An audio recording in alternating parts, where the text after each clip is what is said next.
Hey everyone, this is scene number 19. We're calling it Terraformation, and it's great for title work or if you want any really highly detailed landscape terrain.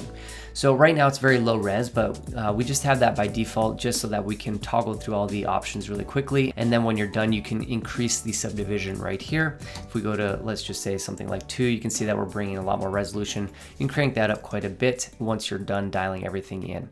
So we have two different scenes here. The first is called terrain, and it's sort of that mountainous terrain. And the other one is moon. And if we just check on this box right here, we're going to switch to the Moonscape here. So let's leave it on terrain first, and you have all of those options under terrain here. So I'm not going to go over all of these in detail. These are basically just sliders you can play around with to really dial in some specific look that you want. Just play around with them till it looks good. You have the details, sea level, global scale. You can play around with the seed of these various peaks, and you can play with where they are. You can also increase or decrease the size of those peaks if you want to, and the global scale of them as well. And if you want to bring up this kind of flat plane, if you increase the sea level, you're going to introduce some more kind of rugged terrain in between there. We also have a section for river where you can add some lower sections which are going to pool up here like this, and you can play with the details and the river size if you want to.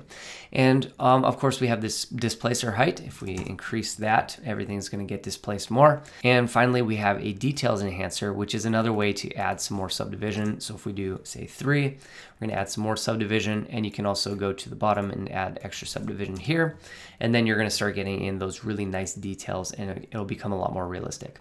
All right, so let's go back to that moon and let's turn on the Moonscape, and we'll take a look at that really quick.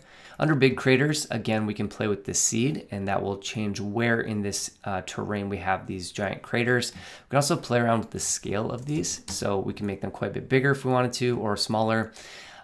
We also have a details enhancers on those, so you can increase the resolution. Under craters, we also have these tiny little craters. You can change the seed or the scale of those. You can add detail to the soil, and you can play around with the ground.